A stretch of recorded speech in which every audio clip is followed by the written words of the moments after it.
Hi there, Calvin here, Mi'kmaq First Nation. I'm here at Shannon Park, also known to Mi'kmaq as Turtle Grove. It's all blocked off now, it's private property. I think it's owned by Millbrook now. But this is the location of one of our ancestral homes based in Dartmouth. So the Mi'kmaq would have had a settlement here in the 1800s, and you can see why this location would have been ideal. You've got clams, you've got mussels, you've got snails, you've got an abundance of resources. You're sheltered, and so my people would have been thriving here, the Mi'kmaq. And so behind there, that's the reserve. I can't go there. It's a beautiful, beautiful location right on the waterfront of Halifax. It's all gated off.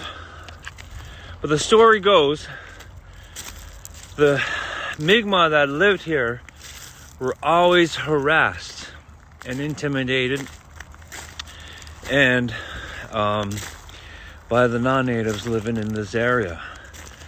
And it got so bad that the band that was assigned to govern over the Mi'kmaq here, the Mi'kmaq people asked to be relocated somewhere else because the treatment of the Mi'kmaq was so bad in this location.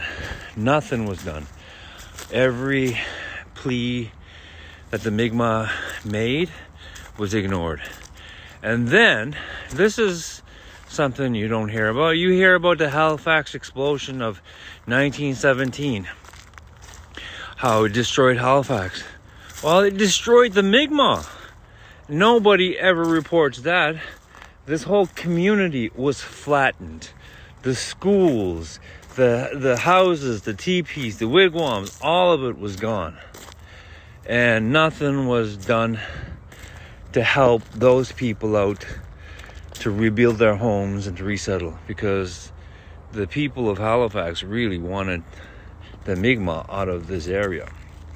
And once they were out of this area because they couldn't rebuild and no assistance to rebuild, the government came in, took over the land, and they made army barracks over there for the National Canadian Defence to house its troops. So the Mi'kmaq people, my people, were displaced from Halifax from the 1917 Halifax Harbor explosion. I never knew this part of history. Directly across the water is where the first petroglyph that's like 3,000 years old, that's on the other side of the basin over there.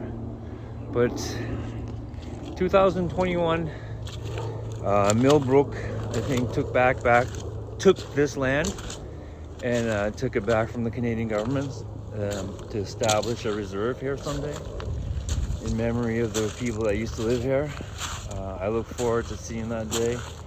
I look forward to when my people reclaim this piece of land, develop it, and bring back the Mi'kmaq in Halifax. I kind of misspoke there. I don't believe that was a reservation. I think it was a Mi'kmaq community that was driven out of there by the treatment of the non-Mi'kmaq that lived around that area. They were always harassed and they were assaulted. And just reading up on all the treatment that the people suffered is just atrocious. But hey, Canada doesn't have rainbows and unicorn and fluffy history. It is what it is, and I have to say that, you know, it made us who we are. We can't erase history. If we do, we essentially erase ourselves, because of the experiences that we have make us who we are. We're survivors and thrivers, the Mi'kmaq people. And the harder you knock us down, the harder we get back up. And I'm very proud of my people being that way. But I hope you enjoyed a little history of Halifax here. Stay deadly out there.